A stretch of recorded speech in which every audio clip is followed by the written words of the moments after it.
Anti भूमाफियाओं के खिलाफ जहां उत्तर प्रदेश की योगी सरकार सख्त है, वहीं जिला प्रशासन भी सख्त नजर आता दिख रहा है। मामला दुर्गेश कुमार मिश्रा के द्वारा उठाया गया है, जिसमें जिलाधिकारी सिद्धार्थनगर संजीव रंजन द्वारा उप जिलाधिकारी सोहरतगढ़ को कार्रवाई करने का निर्देश दिया।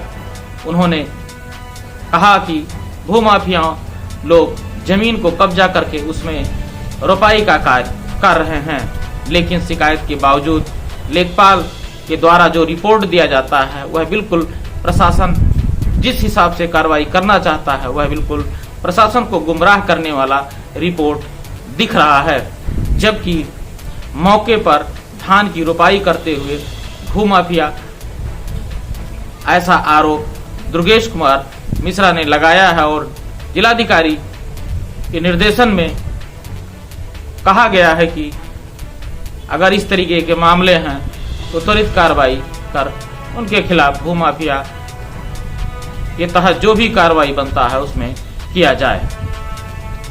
क्या नाम है आपका और किस गांव के रहने वाले हैं, क्या मामला है? मेरा नाम दुर्गेश कुमार मिश्रा है।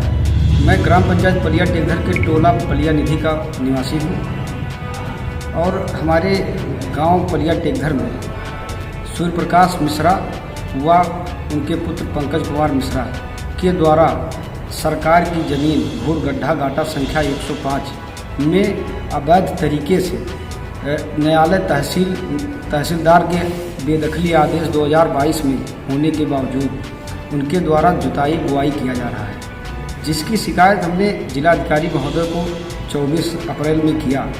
इसके क्रम में आदेश किया गया एसडीएम सोहरतगढ़ को। एसडीएम साहब तत्काल तहसीलदार राजेश कुमार सिंह जी थे, उनके देखरेख में स्थलीय सत्यापन करके सीमांकन कराया गया।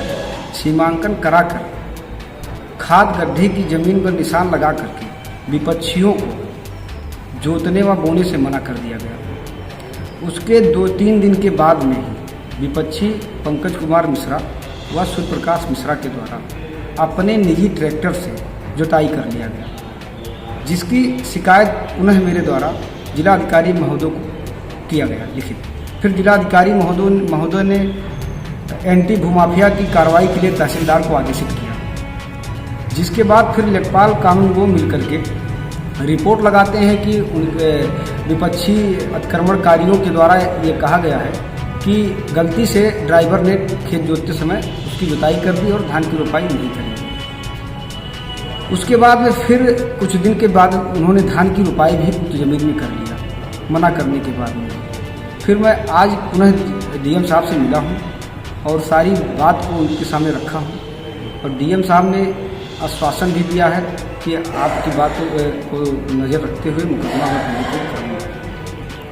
इसमें ऐसा क्या प्रतीत लगता है कि कहीं तहसील प्रशासन के द्वारा जो आपने अभी कहा है कि गलती से जुताई कर लिए तो धान बैठाने का जो काम किया गया है, तो इससे क्या प्रतीत होता है? इससे यही प्रतीत हो रहा है कि कहीं ना कहीं तहसील प्रशासन की कुछ लापरवाहियां हैं या मिली भगत भी हो सकती है और लेखपाल हमारे बिल्कुल कुछ हमारी बातों को ध्यान में ही नहीं देते हैं। उनको कई बार एसडीएम साहब से मैं बात किया तो एसडीएम ने कहा कि हमने लेखपाल कानूनों को बता दिया। तहसीलदार साहब यही कह रहे हैं कि मुकदमा के लिए हमने बोल दिया है। अब पता नहीं ऐसा क्या चीज़ है कि लेखपाल को आदेश करने के बाद, बोलने के बाद में भी लेखपाल नहीं सुन रहा है, मुकदमा नहीं लिख रहा है।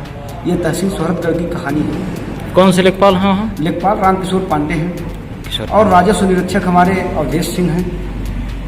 अब ऐसी पता नहीं क्या स्थिति है कि मैं सरकार की। डीएम साहब क्या कहे आपको? डीएम साहब ने बेबाक तरीके से, उन्होंने पहले भी हमारे पत्रों को संज्ञान में रख करके कार्रवाई के लिए आदेशित किया था, उसके बाद में भी यानी जो उन्होंने एंटी भूमाफिया का कार्रवाई करने के लिए किया गया था आदेश जी, उसका पालन हुआ कि नहीं? नहीं हुआ, जिससे व्यथित होकर के मैं आज पुनः फिर दे रहा हूँ। और माननीय न्यायालय का भी सख्त आदेश है कि जितनी ग्राम सभा की ज़मीनें हैं उनको जल्द से जल्द खाली कराते हुए संबंधित के खिलाफ कार्रवाई करते हुए अवगत भी कराना है। और इतना कुछ हमारे भटकने के बाद में, जागरूकता फैलाने के बाद में भी, शिकायत के बाद में भी ऐसे लोगों का मनोबल बढ़ा हुआ है। दबंगई के साथ पूरे गांव में दबदबा बनाने के लिए पूरा प्रयासरत है।